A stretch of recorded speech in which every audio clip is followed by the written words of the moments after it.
Berbicara soal banjir Jakarta, masalah ini yang hingga kini masih berusaha dipecahkan oleh Pemprov DKI Jakarta. Memasuki 3 tahun kepemimpinan Gubernur Anies Baswedan tentunya banyak catatan. Rekan saya Rahmat Ibrahim akan mengulasnya untuk Anda. Silakan Ibrahim. Terima kasih, Friska. Saudara, 3 tahun Anies Baswedan menjadi Gubernur DKI Jakarta disoroti oleh Partai Solidaritas Indonesia. PSI menilai masih banyak kebijakan program Anies yang jauh dari target. Sekretaris PSI Antoni Winza Prabowo menyampaikan ada beberapa kebijakan Anies yang jauh dari target. Menurut PSI, banyak program dan janji Anies yang hingga kini belum terrealisasi. Salah satunya adalah program rumah DP 0% hingga naturalisasi sungai.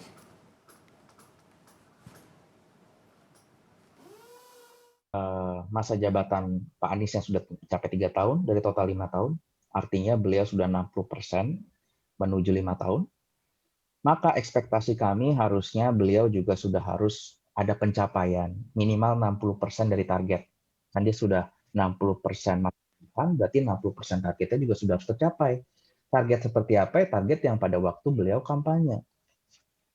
Namun catatan kami target ini masih jauh dari angka 60%. Sementara itu, Partai Keadilan Sejahtera PKS menilai Anies Baswedan telah menunjukkan kinerja baik dalam berbagai bidang selama 3 tahun kepemimpinannya. Sejumlah janji politik pada masa kampanye telah dipenuhi Anies Baswedan. Menurut PKS, beberapa keberhasilan Anies Baswedan diantaranya dalam bidang transportasi.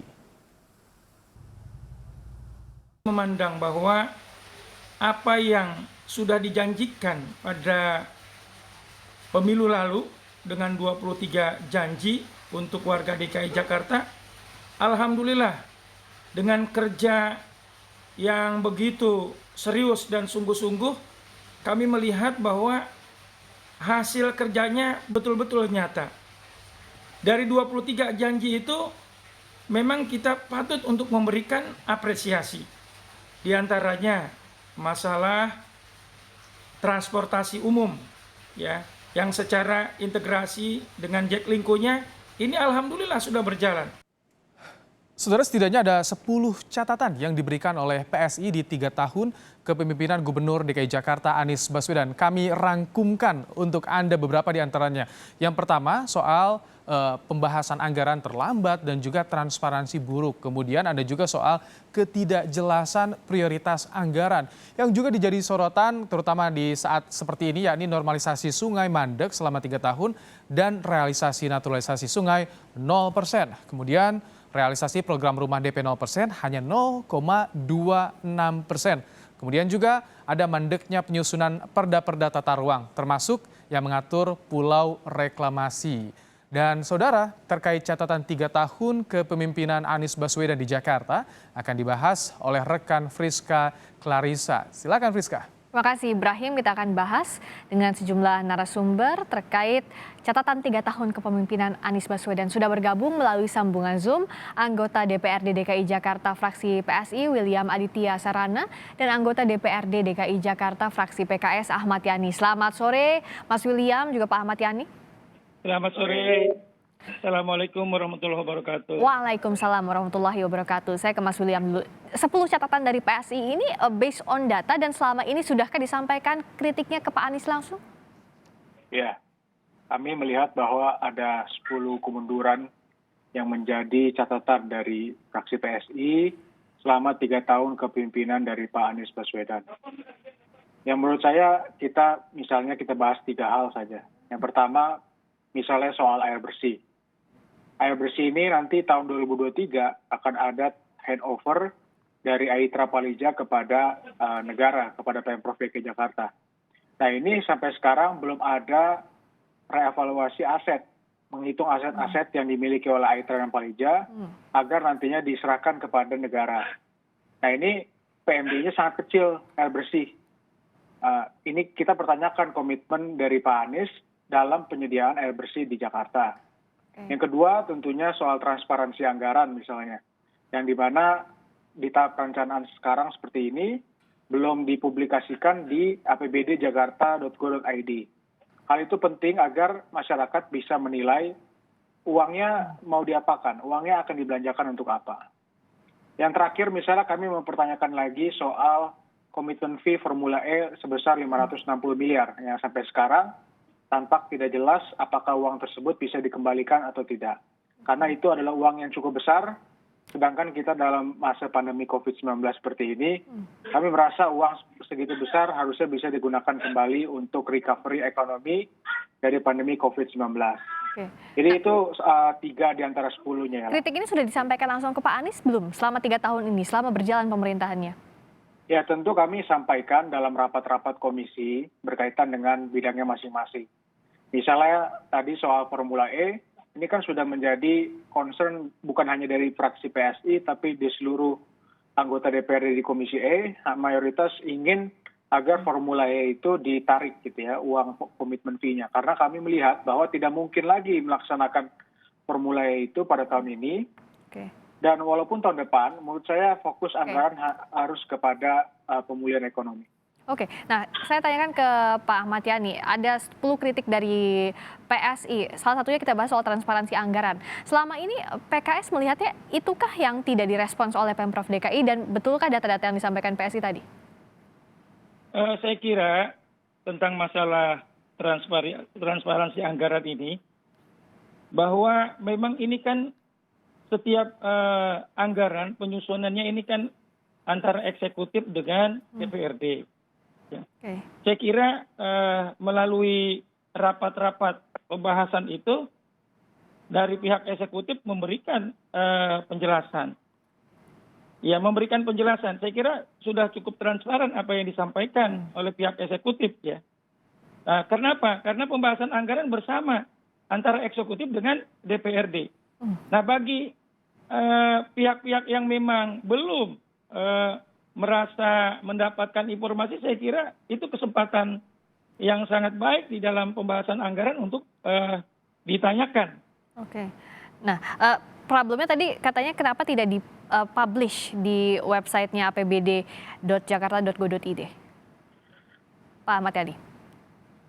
Ya, saya kira kaitan tentang masalah anggaran ini kan harus ada pembahasan terlebih dahulu, ya. Kalau memang sudah ada pembahasan, ada satu keputusan, saya kira ini adalah menjadi hak dari publik untuk bisa mengetahui kalau memang sudah ditetapkan tentang masalah anggarannya itu. Oke. Nah, Mas William tadi kata Pak Yani, ya kalau ini kan sebenarnya anggaran sudah dibahas antara eksekutif dan legislatif. Iya, yang saya maksud adalah di setiap perencanaan anggaran, baik itu dalam bentuknya RKPD, KUA PPAS, itu semua harusnya dipublikasikan di website apbd.jakarta.go.id. Sekarang kita dalam tahap proses membahas anggaran untuk tahun 2021. Nah, sampai sekarang sudah hampir bulan Oktober ini, kita bisa lihat sendiri kalau kita klik apbd.jakarta.go.id, belum ada dokumen perencanaan di sana, padahal sudah selesai yang namanya tahapan RKPD. Nah, saya harapkan hal ini dipublikasikan karena warga DKI Jakarta berhak tahu uangnya akan digunakan untuk apa. Jadi konsepsinya itu perspektif yang kita pakai jangan transparan di akhir ketika semua sudah sah, resmi, dan ketok palu. Justru ketika dalam proses perencanaan ini pun penting juga untuk dipublikasikan. Jadi setiap tahapan proses dari A sampai Z itu harus dipublikasikan di website apbd.jakarta.go.id sehingga memudahkan kami anggota DPRD DKI dan juga masyarakat seluruh DKI Jakarta bisa memantau bersama-sama uang dari masyarakat tersebut akan digunakan untuk apa. Oke. PKS lihatnya sama atau tidak? Harusnya dipublikasikan itu di setiap tahapan tadi, tidak hanya di akhir saja, Pak Ahmad Yani. Iya, sebenarnya kan kalau kita melihat pada anggaran ya, kaitan tentang masalah perencanaan. Ini bagaimana pihak eksekutif membuat satu perencanaan. Tetapi perencanaan ini kan belum final ya. Bahwa apa yang direncanakan itu nanti akan ada pembahasan di DPRD. Ya. Bisa jadi sesuatu yang direncanakan oleh eksekutif belum tentu disetujui oleh DPRD. Nah, harus diputuskan ya. Artinya tentang masalah yang paling utama adalah ya bahwa kita ya dari pihak eksekutif memberikan kepada legislatif ini DPRD. Nah, disitulah kita melihat apa yang mereka rencanakan Kemudian bagaimana kita akan menanyakan tentang program-program mereka, anggaran-anggaran mereka. Kalau memang kita tidak cocok, ya kita akan delete saja. Kita hapus, tidak kita setujui. Ya. Saya kira seperti itu. Pak Ahmad Yang paling Yani. utama kalau sudah final, baru dipublikasikan. Karena itulah yang akan dipertanggungjawabkan. Oke. Kalau belum final kan sesuatu yang memang belum tentu dilaksanakan secara sepenuhnya. Saya kira seperti itu. Oh, baik, Pak Ahmad Yani, hal ini soal penggunaan anggaran ini salah satunya soal pembangunan, LRT fase 2 yang dikritik PSI di fase 2 ini masih 0%.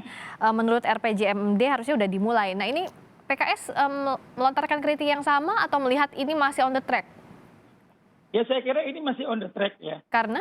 Jadi ya saya kira kita tinggal masih ada kesempatan bagi Pak Gubernur ya 2 tahun ini ke depan bagaimana bisa terus melaksanakan program-program yang memang sudah dijanjikan kepada masyarakat. Oke, Mas Wil katanya masih on the track.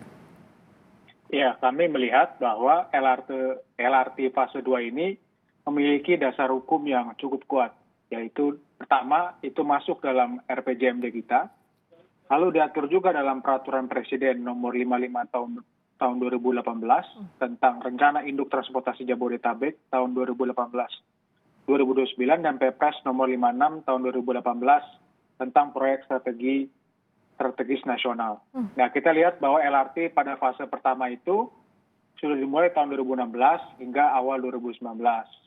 Itu sepanjang 5,8 km. Akan tetapi yang fase kedua ini belum dimulai juga. Nah, kami melihat ini masih 0%, karena memang belum ada progres pembangunan di sana. Kami melihat bahwa hal ini penting, karena ini adalah jantung dari transportasi kita. Kalau LRT ini tidak selesai-selesai, bagaimana kita bisa mengurai kemacetan? Karena satu-satunya cara untuk mengurai kemacetan dengan efektif adalah memperbanyak armada transportasi umum. Mulai dari busway, MRT, dan LRT ini juga salah satu bagian penting yang harus diselesaikan oleh Pemprov DKI Jakarta untuk menuntaskan kemacetan di DKI Jakarta. Oke, nah kalau bagaimana komitmennya Pemprov DKI tadi soal penyediaan transportasi publik nanti dijawab oleh Pak Ahmad Yani, termasuk juga soal banjir ini gimana penyelesaiannya di sisa pemerintahan Pemprov DKI Jakarta. Kita akan bahas usai jeda di Kompas Petang.